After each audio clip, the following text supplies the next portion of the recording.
Assalamualaikum warahmatullahi wabarakatuh. Halo teman-teman semuanya, dengan saya Azza Rizky Tajriani, mahasiswa dari Universitas Islam Negeri Profesor Kiai Haji Saifuddin Suri Prokotor. Nah, di sini saya akan menyampaikan jawaban soal UTS nih tentang apa itu sumber belajar. Nah, dari teman-teman tahu tidak sih apa itu sumber belajar? Jadi sumber belajar adalah segala sumber baik berupa data, orang, atau wujud tertentu yang digunakan peserta didik dalam proses pembelajaran baik secara terpisah maupun terkombinasi dengan tujuan untuk mencapai kompetensi tertentu. Nah, tujuan analisisnya berdasarkan analisisnya yang saya pahami yaitu ketika kita di dalam kelas pasti ada beberapa sumber belajar, yaitu ada LCD proyektor, papan tulis, dan kita sebagai orang atau penyampai materi. Nah, tujuannya agar semua itu proses pembelajaran dapat teratasi atau dapat tersampaikan oleh peserta didik, maka diperlukanlah sumber-sumber belajar seperti yang tadi saya sampaikan. Yang nanti juga akan berkaitan dengan nomor 2 nih, tentang sebutkan dan jelaskan macam-macam sumber belajar beserta kelebihan dan kekurangannya. Nah, jadi berdasarkan kekurangan dan kelebihan dari semuanya itu pasti ada macam-macamnya kan, yaitu ada bahan, kemudian material, kemudian ada alat, kemudian ada orang, dan juga ada lingkungan dan metode. Yang pertama adalah pesan itu adalah informasi yang nantinya kita akan sampaikan kepada peserta didik, dan itu ada dua, baik secara formal maupun informal.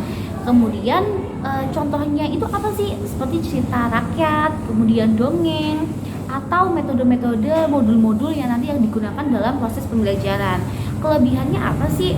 Yang pertama tentu bersifat tekstual ya dan akurat karena berisi informasi yang jelas berasal dari sumbernya. Sumbernya itu ya tentu dari yang sudah kita pahami tentang informasi tersebut karena real gitu kan. Kemudian kekurangannya ya tentu peserta didik merasa jenuh atau merasa bosan karena cenderung mendengarkan cerita atau dongeng yang disampaikan oleh peserta didik. Kemudian yang kedua adalah orang atau people.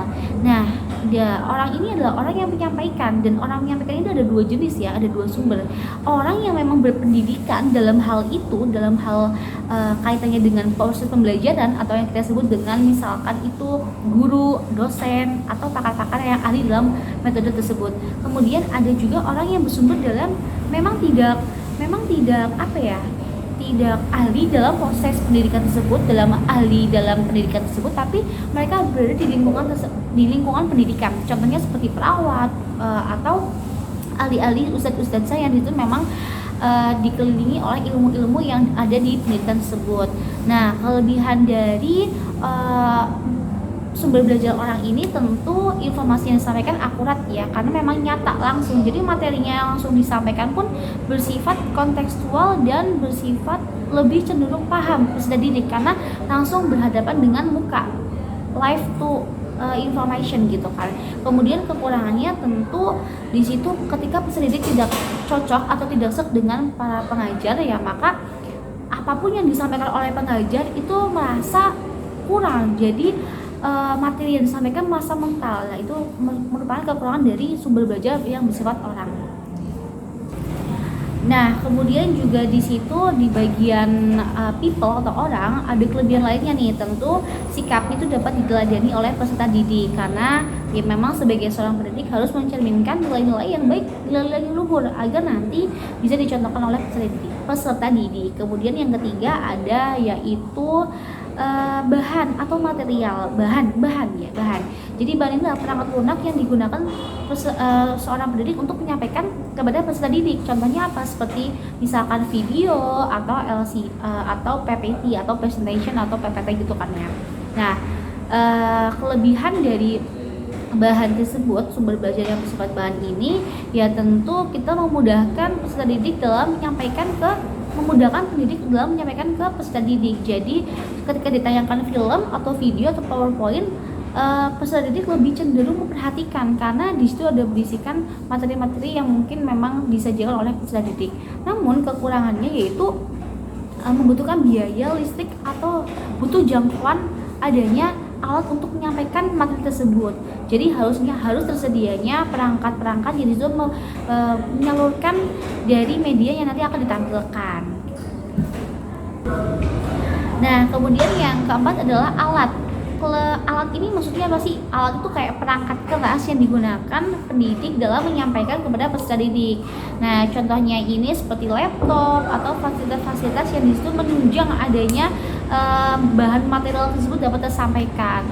Kelebihannya apa sih? Ya tentu memudahkan kita dalam menyampaikan informasi, kemudian lebih praktis dan efisien, dan juga materinya lebih ditangkap nih. Tapi kekurangannya membutuhkan fasilitas yang memang benar-benar menunjang adanya alat tersebut. Jadi membutuhkan daya listrik yang mungkin lebih tinggi dibandingkan ketika kita harus menyampaikan informasi secara akurat.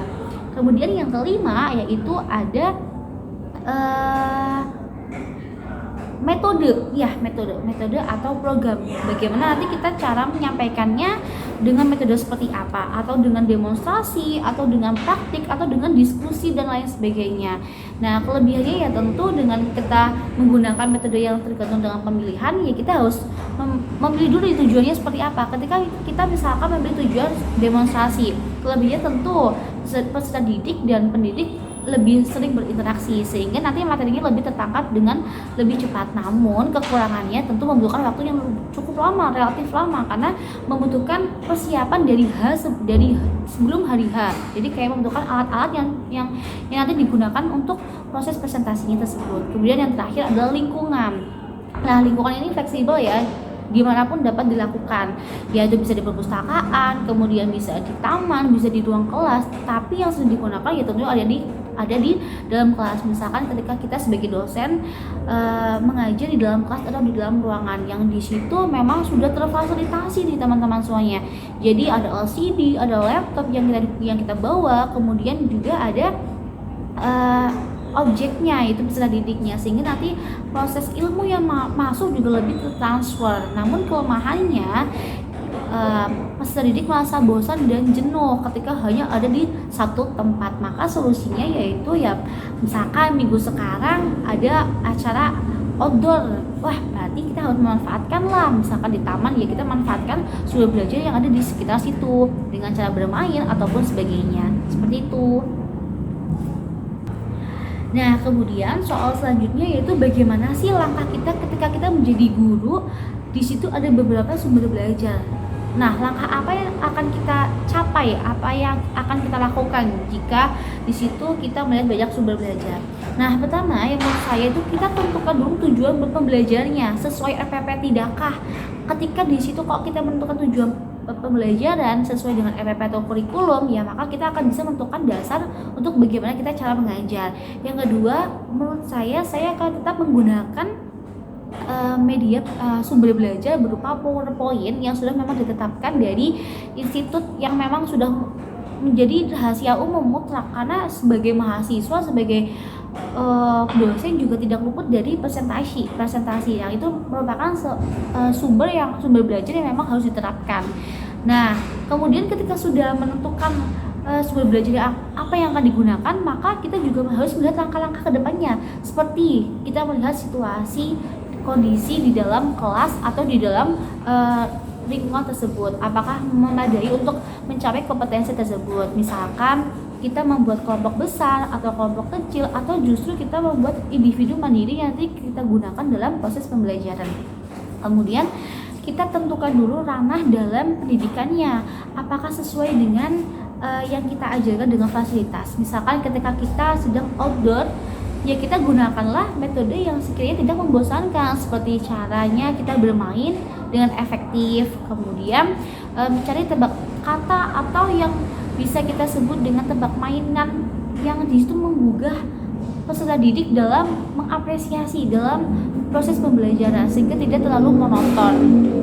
Jadi seperti itu, tentukan tujuan pembelajaran, kemudian tentukan media apa yang digunakan. Kalau misalkan saya itu akan tetap menggunakan media di sumber belajar lingkungan, tepatnya di ruangan kelas, dengan menggunakan metode diskusi atau membuat kelompok besar, atau justru mengerjakan